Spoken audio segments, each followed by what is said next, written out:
Katt Williams is fiercely determined to take on Diddy, armed with compelling evidence to bring down not just Diddy, but also his alleged associates in a RICO case.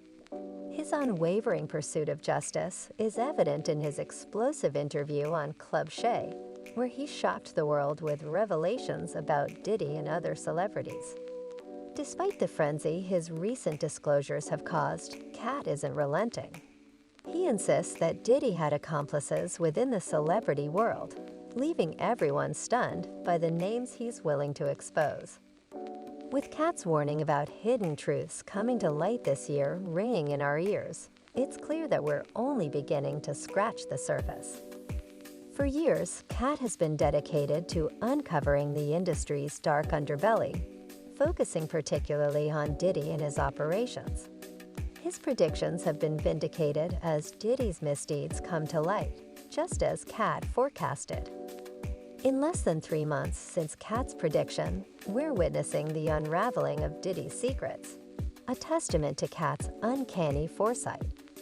However, the truth isn't pretty, revealing a darker side to the entertainment industry that Katt has long sought to expose. All of these big deviants is all catching hell in 2024. It's up for all of them. It don't matter if you Diddy or whoever you is, TG Jakes, any of them. All lies will be exposed. That's all.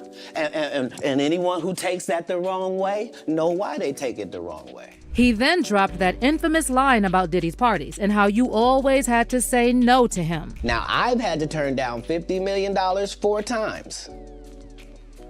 4 times. Just to protect my integrity and that virgin hole I was telling you about. Right. Because P. Diddy be wanting to party. And you gotta tell him no. You got to tell him no. I did. I did. See, I got the receipts for everything I'm telling you. That's why I can say it. For those who might have missed it, here's the rundown. Homeland Security kicked into full CSI mode and conducted raids on not 1, not 2, but 3 of Diddy's residences. The ensuing rumors were nothing short of sensational, alleging that the raids were linked to suspicions of human trafficking. Diddy, however, wasn't about to hang around and face potential detention, especially after his sons had been taken in. Speculation swirled that he had fled to the Caribbean, but he was eventually located at Miami International Airport.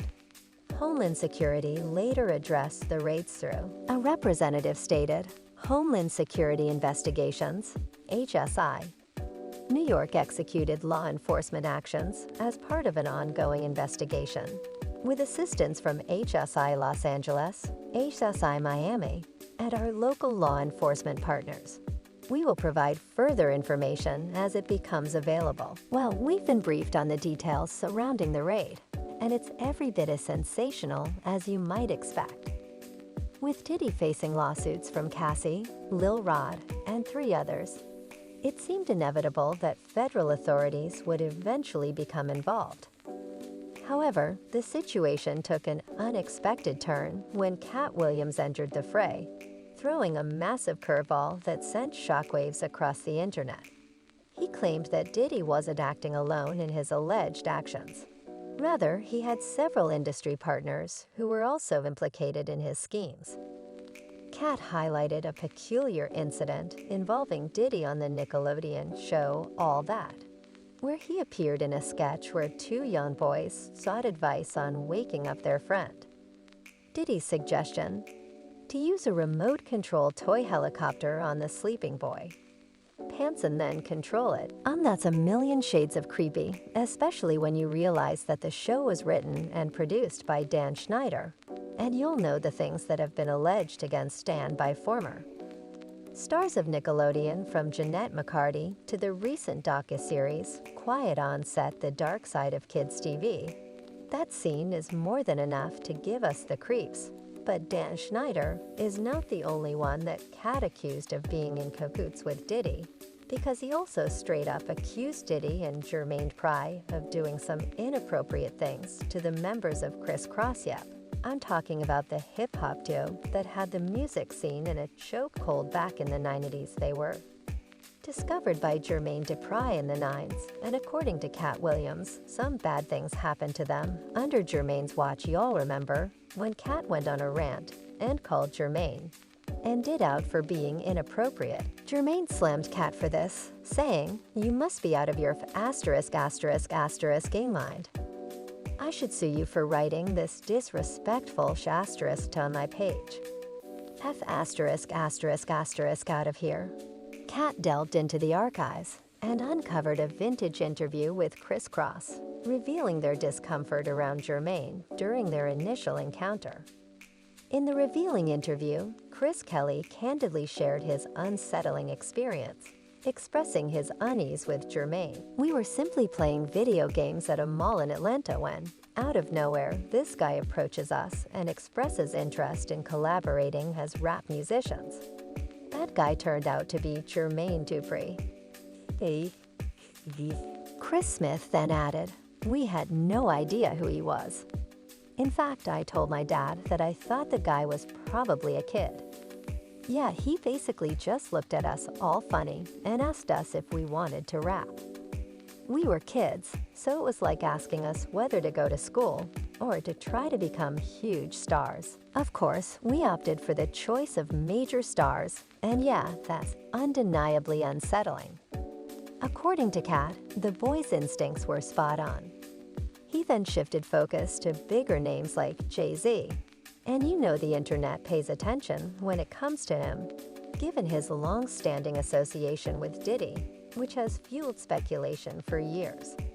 According to Katt, Jay-Z allegedly shares Diddy's preference for younger women, not just referring to the significant age gap between Jay-Z and Beyoncé, but also his apparent interest in much younger women like Aaliyah, Foxy Brown, and even Rihanna. While rumors of an affair between Jay-Z and Rihanna have circulated for some time, a few weeks ago, Jaguar Wright allegedly confirmed the affair, despite denials from both Jay-Z and Rihanna. This revelation is intriguing because Understand why people keep talking about that. It was forever ago. They were both very young, and he had just had his first herpes outbreak from her giving him the herpes. Ooh, my. Like, how did you know what I mean? Like people don't understand what happened that night. And that's because Jay-Z worked so hard to change the narrative of that night. Now, Rihanna was only 14, 15 when he started firing signs of the death jail. It's clear to say that the herpes that she had came from the person she had been most involved with, and that was Sean Carter. Remember when Chris Brown accused Rihanna of giving him herpes back in the day? Well, according to Jaguar, Chris's claims might have some truth to them, because Rihanna allegedly contracted herpes from Jay-Z. Can you believe it? If there's one thing Jaguar is determined to do, it's to expose Jay-Z. This time, she's supporting Katt Williams' assertions, suggesting that Jay-Z and Diddy are cut from the same cloth, like two peas in a pod. But here's the kicker. According to Jaguar, Jay-Z isn't just playing in the same league as Diddy. He's playing an entirely different game altogether, where he's the mastermind orchestrating things behind the scenes. She outright labels him as more cunning and ruthless than Diddy, which speaks volumes. A lot. Sean Carter is worse. Uh-oh. Oh, man. He's smarter. He's patient. He's not sloppy. Just he been lining up people he calls friends and stepping to the side while they get hit by the guillotine for 30 years. The plaintiff and the Combs RICO enterprise were rehearsing for an event at the Westival in Virginia, as stated in the court filing. Plaintiff Jones personally observed Mr. Combs doing a few lines in his dressing room. Defendant seen Combs requested Tukey, but Brendan forgot it. So defendant Christina Curam called Young Miami, who then brought it on the private jet from Miami. Upon information and belief, Miss Greenhill facilitated the wiring of fund transfers or cash payments to S workers, as indicated by Plaintiff Jones.